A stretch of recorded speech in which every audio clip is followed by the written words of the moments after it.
Está no ar pela Rede TVTech, em parceria com a TV Câmara em UHF, o programa Caderno Digital.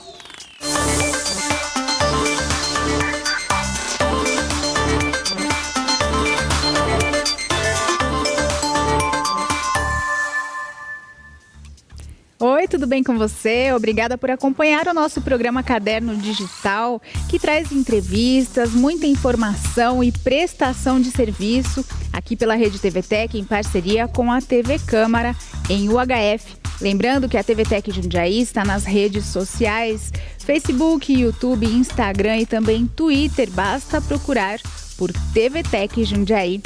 Hoje a gente vai falar sobre coach. Já ouviu falar? Muita gente ouve falar, mas não sabe exatamente do que se trata. E por isso eu convidei o John Viudes, que é coach, e vai falar sobre isso com a gente. John, tudo bem com você? Tudo bom, Luciana? É um prazer estar aqui. Espero poder contribuir nesse assunto de desenvolvimento pessoal, crescimento, que é tão importante nos dias de hoje.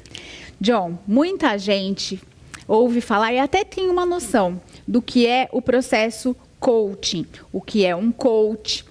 E às vezes existe uma certa confusão também, principalmente por parte daqueles que não iniciaram esse processo, né? Não conhecem de perto. Então você pode esclarecer para a gente esses termos coaching, coach e coachee? Claro, vamos lá então. O coaching é um processo, é uma metodologia e o objetivo é ajudar a pessoa, o cliente, no caso coachee, que é como o cliente é chamado nesse processo, a conquistar um objetivo na sua vida. E o coach nada mais é do que o profissional que conduz esse processo.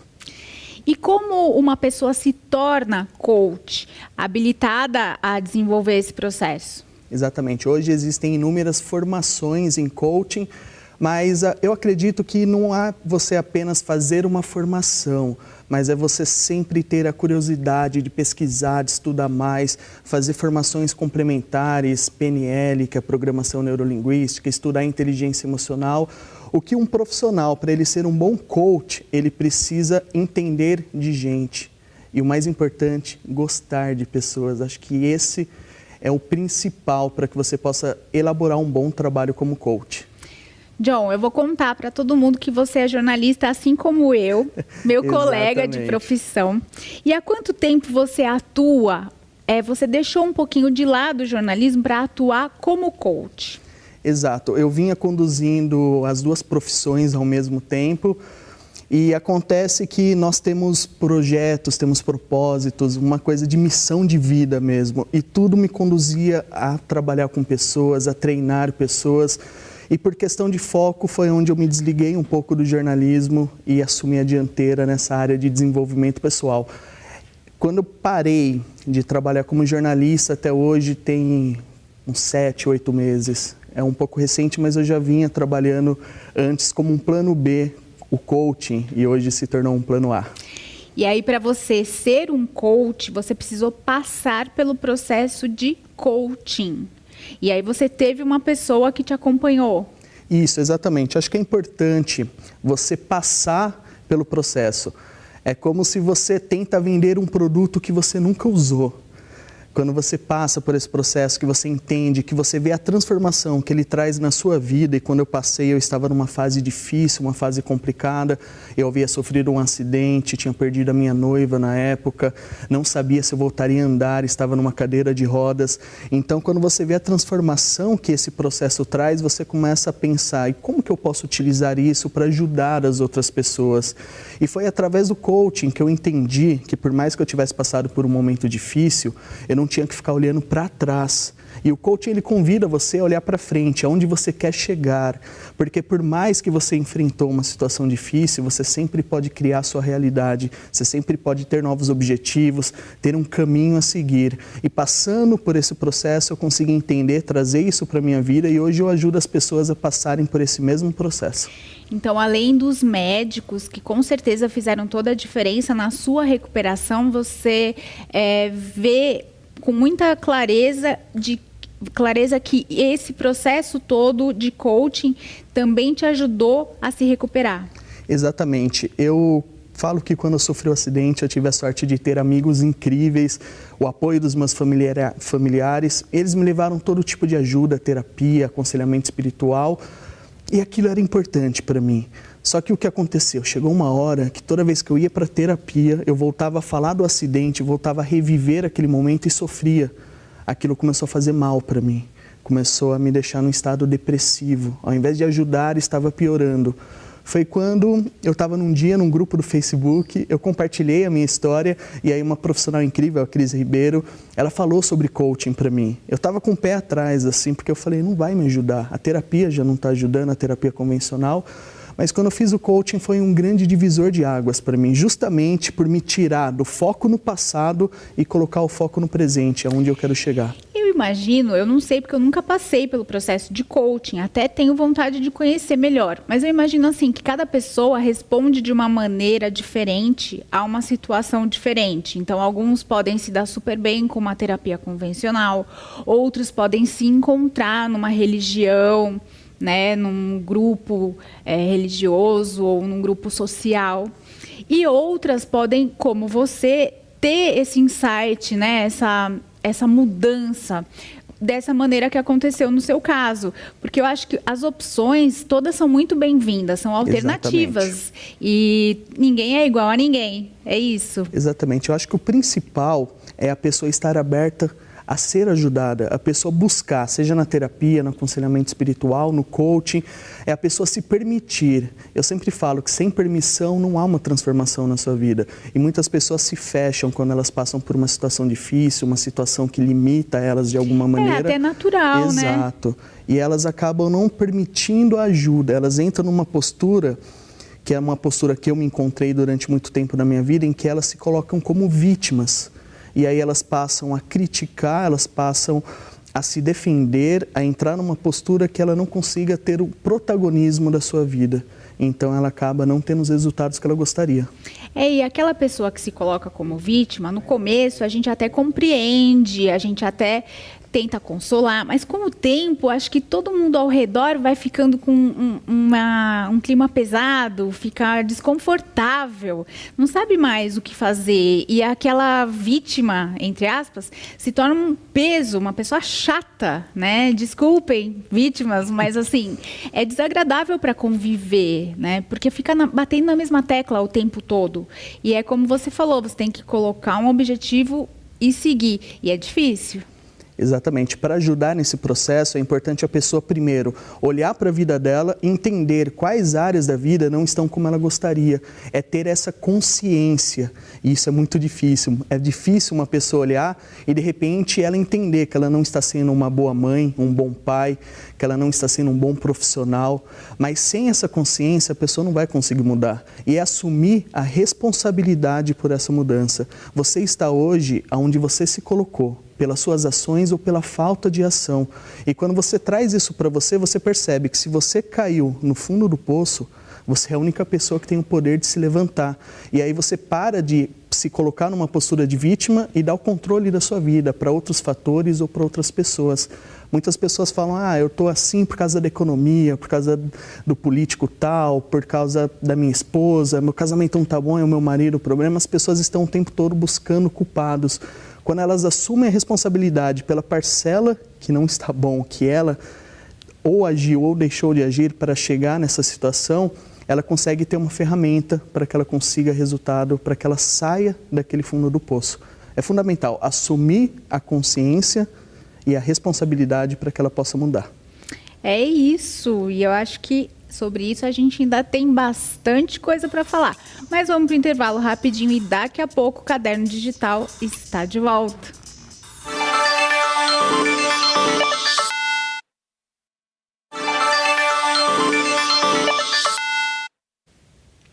Caderno Digital de volta depois do intervalo. Lembrando que hoje a gente está falando de coaching. E comigo está o coach John Viudes, que também é jornalista, meu colega John. John, a gente está explicando direito como que funciona esse processo. E você falou sobre o foco, o objetivo. E qual a metodologia que você acha mais interessante ao longo do processo de coaching? Legal. Então, para ressaltar, a pessoa ela procura o coaching porque ela não está satisfeita com os resultados que ela tem em alguma área da vida, ou na área profissional, financeira, no relacionamento, ou então a pessoa está lutando contra a balança, emagrece, engorda, então ela busca o coaching para alcançar um objetivo. E durante esse caminho dela identificar onde ela está até ela chegar no objetivo dela, nós percorremos 5 pilares. Em primeiro, nós trabalhamos o foco para que a pessoa entenda aonde ela realmente quer chegar. E quando você trabalha foco, você entende que para você alcançar o seu objetivo, você vai ter que dizer não. E não para muitas coisas que tiram você desse caminho. Depois nós trabalhamos autoconhecimento. E isso é fantástico, porque somente quando você se conhece é que você consegue tomar as melhores decisões. Quando você sabe quais são os seus valores, seus pontos fortes, as suas fraquezas, você consegue então ter um caminho para que você faça um planejamento. Só que aqui é um planejamento muito mais assertivo, porque já trabalhou seu foco, você já se conhece muito mais e você entra em ação. E você sai do processo de coaching com um passo a passo de tudo o que você precisa fazer para alcançar o seu objetivo no menor espaço de tempo possível. E o 5º pilar é o pilar da consistência. Por que a consistência é importante? Porque um processo de coaching ele demora hoje de 2 a 3 meses. Imagina uma pessoa que ela vem com o objetivo de comprar uma casa de 600, 700 mil reais. E eu tenho convicção que ela consegue comprar essa casa, mas de repente, não durante esse espaço de tempo. Então nós trabalhamos ferramentas e técnicas para que mesmo depois do processo de coaching, ela mantenha a motivação e as ações até ela chegar no objetivo. Nossa, esse processo é rápido, se for para a gente ver assim, em comparação a vários outros tipos de atuação em benefício da autoconfiança. São meses. Tem Exato. Gente que leva anos.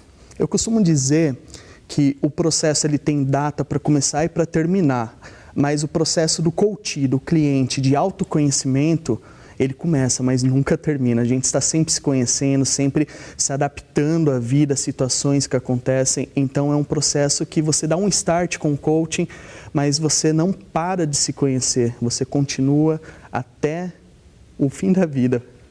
Porque sempre vai ter coisa para você melhorar na vida, né? Ninguém nunca vai chegar num ponto e falar, não, agora eu estou perfeito, tô do jeito que eu quero, tô sensacional. Sempre existe o que você lapidar, o que você melhorar, o que você evoluir como ser humano, como profissional, enfim, em todas as áreas. Exatamente. Muitas vezes a pessoa ela procura o coaching porque ela tem um objetivo na área financeira, por exemplo. Ela faz o processo para alcançar aquele objetivo, ela vai e alcança. Aí depois ela quer melhorar a área da saúde, ela quer emagrecer. Ela faz um novo processo focado agora no emagrecimento. E você acha legal segmentar mesmo? Ter um foco por vez? Sim, o processo ele trabalha um objetivo por vez. Até por questão de foco, para que a pessoa consiga afunilar as ideias, os pensamentos e o planejamento para conquistar aquilo. O que nós vemos hoje é uma formação cada vez mais nichada de coaching, pessoas que estão atendendo apenas para emagrecimento, outras pessoas atendendo para a área executiva, para empresas. Isso é um sinal que é um mercado que está se desenvolvendo muito bem, uma tendência de crescimento no Brasil. Eu acredito que isso é muito bom para o mercado. E o que mais as pessoas te procuram, com que tipo de solicitação? Principalmente na área profissional e na área financeira. As pessoas elas se sentem estagnadas na carreira, elas querem um novo patamar, ou então elas querem fazer uma transição de carreira, não estão felizes com a carreira atual, elas querem se planejar para fazer uma mudança. E também eu tenho atendido muitas pessoas buscando melhorias nos relacionamentos, pessoas que querem salvar um casamento, salvar um noivado, para que elas possam caminhar juntas. E você, John, você vai até essa pessoa ou você tem um lugar onde você atende? Eu tenho um local de atendimento. A pessoa ela pode optar pelo atendimento individual, que é algo mais personalizado. Tem também atendimentos em grupos, onde nós passamos um dia inteiro com a pessoa e trabalhamos as ferramentas em grupo. E tem também treinamentos de alto impacto, que são treinamentos que possibilitam uma mudança de crenças. Que crenças é aquilo que a pessoa enxerga, aquilo que ela filtra a realidade. Então, são seminários de inteligência emocional onde trabalhamos muito essa parte de crença, as sinapses neurais dentro do cérebro que determinam os resultados que essa pessoa tem na sua vida. E quando a gente fala em crenças, o que a gente pode citar como exemplo de uma crença que muitas vezes atrapalha a evolução de uma pessoa, seja na área profissional ou pessoal? Tá, uma pessoa que eu atendi, e ela tem um caso muito interessante, ela ganhava muito bem, mas ela não conseguia manter o dinheiro. Ela dava um jeito de gastar muito mais do que ela ganhava e ela não entendia o porquê. Ela trocou de trabalho, foi promovida, começou a ganhar ainda mais e não conseguia de jeito nenhum guardar dinheiro.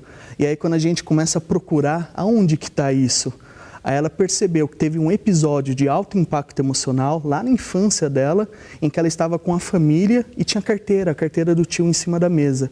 E ela foi na curiosidade de criança, pegar essa carteira e foi tirando uma nota de dinheiro. E a mãe dela deu um grito bem alto na frente de todo mundo, falando: dinheiro é sujo, tira a mão do dinheiro, dinheiro é sujo. E o nosso cérebro, ele aprende por associação. E como uma criança não tem a maturidade que nós temos para entender as coisas, o cérebro dela associou o dinheiro sujo, com o dinheiro. E a partir daí ela registrou uma crença, uma sinapse, e tudo o que ela ganhava, ela gastava. Porque de forma inconsciente o cérebro dela tinha essa associação: dinheiro é sujo, então afasta o dinheiro. E ela dava um jeito de não ficar com dinheiro. Exatamente, não importa quanto ela ganhava, ela gastava mais, não conseguia guardar dinheiro. Olha só que coisa! E é incrível, porque nós conseguimos ressignificar isso aí, você consegue dar novos significados às crenças que você tem. E quando fala em crença, muitas pessoas pensam em religião, muitas pessoas pensam em algo espiritual, e não tem nada a ver. Crença é um caminho neural, é conexão de neurônios dentro do cérebro que ditam aquilo que você faz, aquilo que você pensa, a sua ação. E toda ação, ela traz um resultado. Então, as crenças que você tem hoje, elas determinam o que você tem na sua vida. Que foram criadas a partir de algum episódio que aconteceu. Exatamente. Né? Como foi nesse caso. A maioria das crenças são geradas na infância, principalmente de 0 a 8 anos. Por tudo aquilo que a criança, ela vê, ela ouve, ela sente. E os pais não fazem aquilo pensando: poxa, eu vou fazer isso para o meu filho não se apegar ao dinheiro. Para meu filho gastar todo o dinheiro que ele tem. Não, acho que aquele pai, aquela mãe, eles fizeram sem essa intenção, né? E acabam que as coisas vão acontecendo. Não é que ninguém tem uma culpa, é um fato. Exatamente. A maioria das pessoas não tem esse conhecimento, elas não entendem que estão gerando crenças na vida da criança. Quando um pai fala para a criança que ela é burra, que ela não tem capacidade, ele está criando toda uma visão limitante que, quando essa criança cresce, ela é limitada na área profissional, nos seus relacionamentos, porque ela não se sente capaz.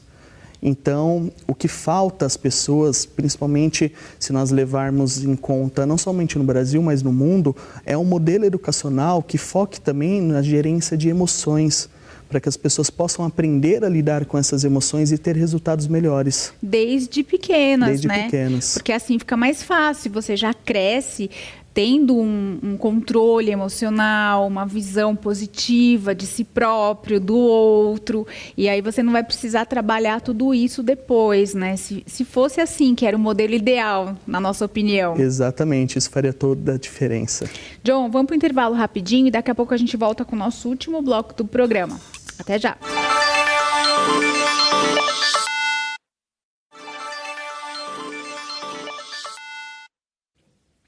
O programa Caderno Digital está de volta. Hoje estamos conversando com o coach John Wildes, que também é jornalista. John, o processo de coaching, ele tem muito a ver com essa questão de inteligência emocional. Isso faz toda a diferença? Faz. Eu costumo falar que a inteligência emocional é a cerejinha do bolo. Tem uma pesquisa de Harvard que mostra que a cada 100 pessoas que fracassam em alguma área da vida, na área profissional, financeira, no relacionamento, apenas 13 delas não sabiam que era necessário ser feito. As outras 87 pessoas, elas tinham a informação, elas sabiam como fazer e mesmo assim não conseguiram resultados. E aí você começa a ver que as pessoas fracassam por falta de inteligência emocional. Dificilmente você vai ver um advogado, por exemplo, não conseguir ter sucesso porque ele não entende de leis. As pessoas, elas estão fracassando porque elas não conseguem lidar com as próprias emoções, lidar com as emoções de outras pessoas, ter empatia, influenciar as pessoas, saber se vender o seu produto, o seu trabalho, e tudo isso começa a fazer a diferença. E essas emoções, não somente as emoções, mas essas competências, como influenciar pessoas, resiliência, a capacidade de entrar em ação, tudo isso é desenvolvido no lado emocional do cérebro. E as pessoas, elas têm o lado racional totalmente desenvolvido. Você vai para a faculdade, você aprende teoria, cognição, toda essa parte muito bem desenvolvida. Só que a gerência das emoções é algo que você não vê num treinamento convencional, num curso convencional. E aí tem um desequilíbrio. E quando tem esse desequilíbrio, a pessoa não consegue avançar. Você vê pessoas pessoas muito inteligentes, pessoas que têm pós-graduação, MBA, doutorado, mestrado, e elas não conseguem resultados, porque aonde está a capacidade dela entrar em ação é na área emocional. Então, é cada vez mais importante hoje a pessoa desenvolver inteligência emocional. Então, quer dizer que essa capacidade, ela pode ser desenvolvida, ela pode ser despertada e administrada, ou você já nasce com isso ou não? Não, a gente pode desenvolver. Qualquer competência, a gente é passível de desenvolver, desde que você tenha metodologia, que você de fato entre em ação. A liderança é uma capacidade emocional. E aí a pessoa, ela acredita que ela vai desenvolver liderança apenas lendo um livro, ou coloca um monte de pessoas dentro de uma sala de aula e ditam ali como ela vai ser um grande líder. E na realidade a gente precisa entrar em ação, precisa ir para campo, colocar a mão na massa. Somente assim você consegue desenvolver essas competências emocionais. Agora, você estava falando sobre essa capacidade de se vender, de se mostrar, de saber lidar nas diferentes situações, né? Isso me faz lembrar muito dessa questão de internet, mídias sociais, onde as pessoas se expõem de uma forma positiva ou de uma forma negativa. Tem uma pessoa que mostra uma paisagem muito bonita, ou tem outra que coloca uma frase, às vezes uma indireta para alguém. Muitas vezes até não é indireta para ninguém, mas fica no ar um leve desconforto. Como você vê essa postura na mídia social? Exatamente. A neurociência, ela mostra que aquilo que você comunica te coloca num estado emocional. E a emoção, ela te move para a ação. E quando você age, você tem um resultado que pode ser positivo ou negativo. Tudo começa na sua comunicação. E a comunicação não é somente aquilo que você fala, mas os seus pensamentos, a sua postura, a sua fisiologia. O que você posta na rede social é o reflexo da sua comunicação, daquilo que você pensa. E agora eu pergunto, se você tem uma comunicação totalmente negativa, se você posta algo totalmente negativo, só críticas, indiretas, quais sentimentos isso vai gerar?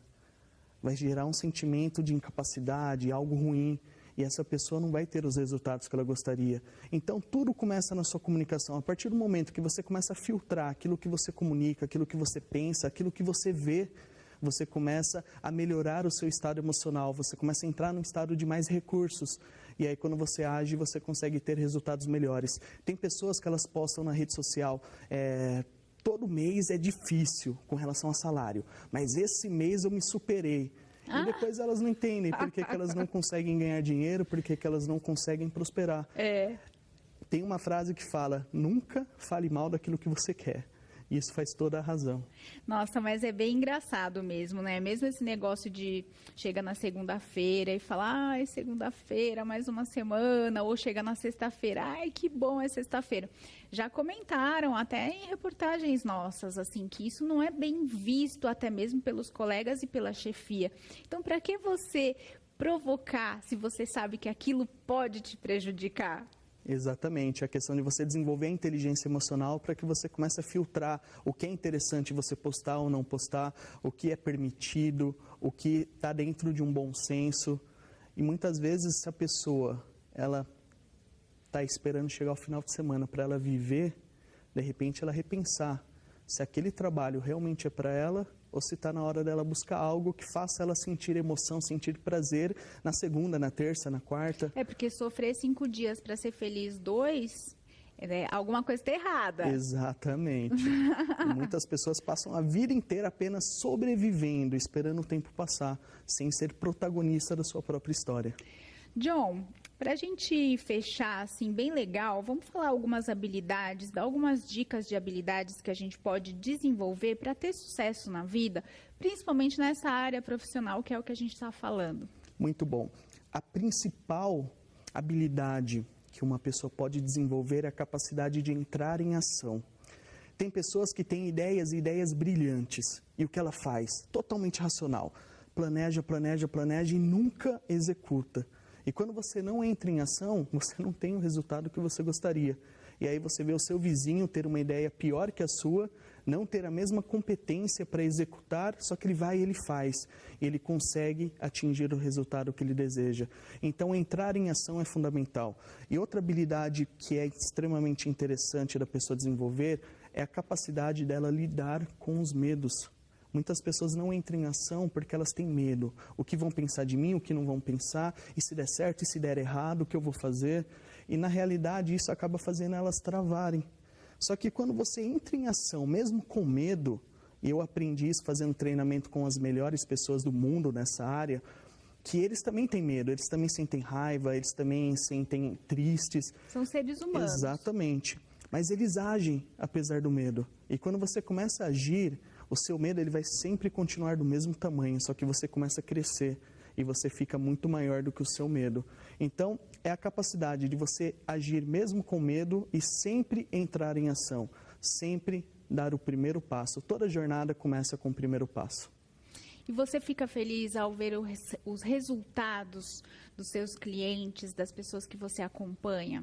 Com certeza, é algo que traz uma realização muito grande, uma satisfação de você ver que de alguma maneira você consegue contribuir com o processo do coaching, o processo daquele cliente. E eu acredito muito, o coaching parte da premissa de que as pessoas elas têm as respostas dentro de si. Nós apenas orientamos elas para que elas encontrem as respostas. Diferente da consultoria, o coach ele não fala, você tem que fazer isso, você tem que fazer aquilo. Ele vai orientando para que a pessoa encontre essa resposta. E é muito interessante quando você vê alguém olhar para dentro de si e aquela pessoa fala, como que eu nunca pensei nisso antes? Como que eu não fiz dessa forma antes? Então você tem um sentimento que é algo que deixa sem palavras, assim. Isso é muito bom. A gente vê que você realmente está bem feliz com essa nova área da sua vida. Então eu te desejo muito sucesso, te agradeço muito pela participação, pela sua presença. Muito obrigado, Luciana. Eu quero te agradecer pelo convite. Quero agradecer você também que nos acompanhou. Espero que você possa colocar em ação tudo o que nós falamos aqui para ter resultados mais positivos na vida. Isso aí, obrigada. E a gente vai ficando por aqui. Eu te espero na próxima edição do Caderno Digital. E até lá. Tchau.